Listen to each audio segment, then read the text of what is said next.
Abaturage batuye mu murenge wa Mushubati akagari ka Bumba ku muhanda uva i Karongi unyuze Rutsiro werekeza Rubavu baravuga ko bamaze igihe bahangayikishijwe n'uburyo watengutse cyane mu minsi ishize. Aba baturage bavuga ko watengutse muri Mata ubwo imvura yagwaga ari nyinshi ahanini bitewe n'igitaka cyo muri aka gace cyoroha. Kuva icyo gihe ukaba utaratunganijwe n'ubwo hirirwa abakozi bagerageza kuwutunganya ariko bikaba byarananiranye.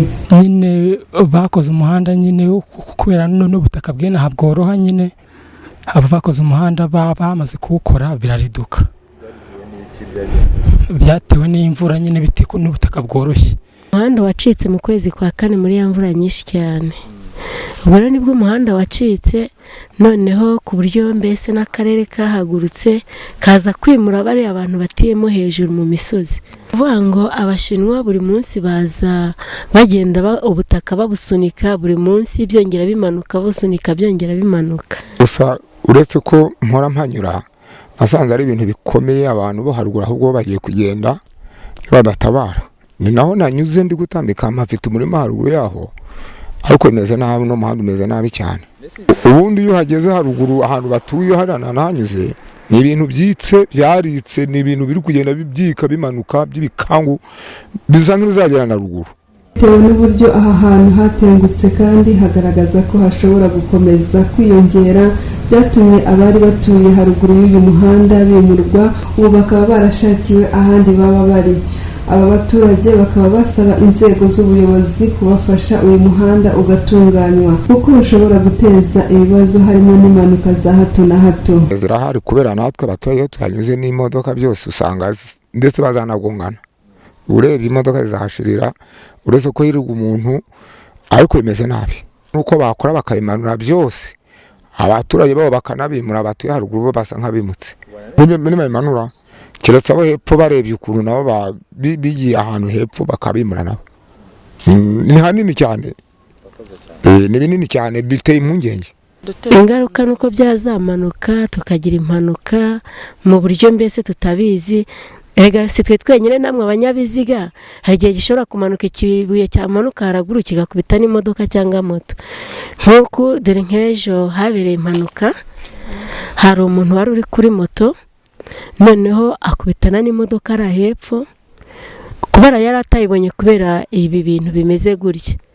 Ubwo ya modoka ya moto yahise igwa hasi noneho haza gukomereka umugenzi bahita bamusubiza kwa muganga. Basaba ko nk'ubu ngubu wenda bishoboka bakagombye gushyiramo imashini zigakuramo buriya butaka wenda hakubakwa.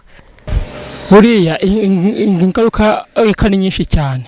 Ura nk'imodoka ngiri kuzamuka ishobora guhura nanjye nge ngo ndi ku kagare gutya ikaba yangonga nakatakaza nk'ubuzima.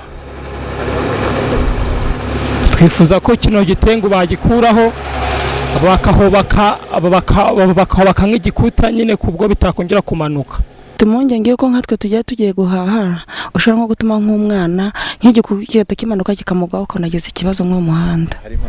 Kwanza ngo nejo zabanje kubaho. Umurongo wa telefone twavuganye n'umuyobozi wungirije w'akarere ka Rutsiro ushinzwe ubukungu bwana Innocent Gakuru Munyanziza atubwira ko iki kibazo atarakizi.